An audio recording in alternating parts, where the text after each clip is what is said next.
Inulit ang kasunduan. Sinabi ng Panginoon, gagawa ako ng kasunduan sa inyo.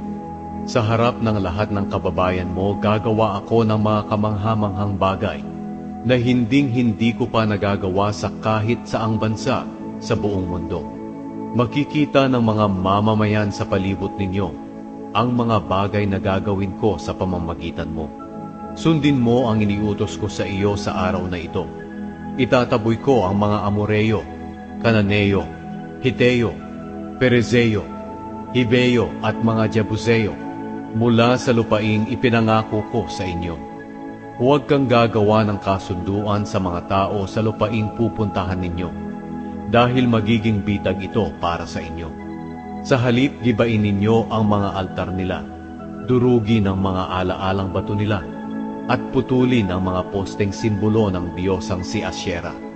Huwag kayong sasamba sa ibang mga diyos, dahil ako ang Panginoon ay ayaw na may sinasamba kayong iba. Huwag kayong gagawa ng kasunduan sa mga taong nakatira sa lupain na pupuntahan ninyo, dahil baka matukso kayong kumain ng mga handog nila, at anyayahan nila kayo sa paghahandog at pagsamba nila sa kanilang mga diyos. Baka mapangasawa ng mga anak nyo ang mga anak nila, na silang magtutulak sa kanila sa pagsamba sa ibang mga Diyos. Huwag kayong gagawa ng mga Diyos-Diyosan. Ipagdiwang ninyo ang pista ng tinapay na walang pampaalsa. Ayon sa iniutos ko sa inyo, kumain kayo ng tinapay na walang pampaalsa sa loob ng 7 araw. Gawin ninyo ito sa itinakdang panahon sa buwan ng Abib, dahil iyon ang buwan nang lumabas kayo ng Ehipto.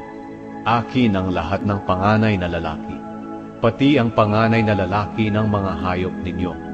Maaaring matubos ang panganay na lalaki ng mga asno nyo sa pamamagitan ng pagpapalit dito ng tupa. Pero kung hindi ito tutubusin, kailangang patayin ang asno sa pamamagitan ng pagbali sa leeg nito. Maaari rin ninyong matubos ang mga panganay ninyong lalaki. Walang makakalapit sa akin na walang dalang mga handog. Magtrabaho kayo sa loob ng 6 na araw. Pero sa ika-7 araw ay magpahinga kayo, kahit sa panahon ng pag-aararo at pag-ani. Ipagdiwang ninyo ang pista ng pag-aani kung mag-aani kayo ng mga unang ani ng trigo. At ipagdiwang din ninyo ang pista ng katapusan ng pag-ani sa katapusan ng taon. 3 beses sa isang taon, pupunta ang kalalakihan ninyo sa mga pistang ito sa pagsamba sa Panginoong Diyos, ang Diyos ng Israel.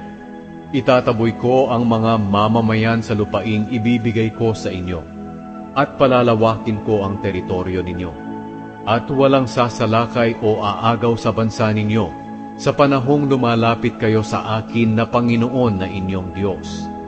Huwag kayong maghahandog ng dugo sa akin, at kahit anong may pampaalsa. Huwag din kayong magtitira para sa susunod na araw ng karne ng tupa na handog ninyo sa panahon ng pista ng paglampas ng anghel. Dalhin ninyo sa templo ng Panginoon na inyong Diyos ang pinakamagandang bahagi ng una ninyong ani. Huwag ninyong lulutuin ang batang kambing na hindi pa naaawat sa kanyang ina. Sinabi ng Panginoon kay Moises, isulat mo itong sinasabi ko, dahil ito ang tuntunin ng kasunduan ko sa iyo at sa Israel. Naroon si Moises kasama ng Panginoon sa loob ng 40 araw at 40 gabi na wala siyang kinain at ininom. Isinulat niya sa malalapad na bato ang mga tuntunin ng kasunduan, ang 10 utos. Nang bumaba si Moises sa bundok ng Sinai, dala niya ang 2 malalapad na bato kung saan nakasulat ang mga utos ng Diyos. Hindi niya alam na nakakasilaw ang mukha niya dahil sa pakikipag-usap niya sa Panginoon. Nang makita niya Aaron at ng lahat ng mga Israelita ang nakakasilaw na mukha ni Moises, natakot silang lumapit sa kanya.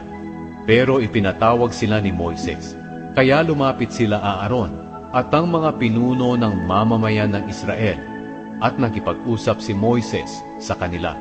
Pagkatapos, lumapit ang lahat ng mga Israelita sa kanya. At sinabi niya sa kanila ang lahat ng utos na ibinigay sa kanya ng Panginoon sa bundok ng Sinai. Matapos makipag-usap ni Moises sa kanila, tinalukbungan ni Moises ang kanyang mukha. Pero sa tuwing papasok siya sa toldang tipanan para makipag-usap sa Panginoon, tinatanggal niya ang talukbong hanggang sa makalabas siya ng tolda. Kapag nakalabas na siya, sinasabi niya sa mga Israelita ang lahat ng sinabi ng Panginoon sa kanya. At nakikita ng mga Israelita ang nakakasilaw niyang mukha. At tatalukbungan na naman ni Moises ang mukha niya hanggang sa bumalik siya sa tolda para makipag-usap sa Panginoon.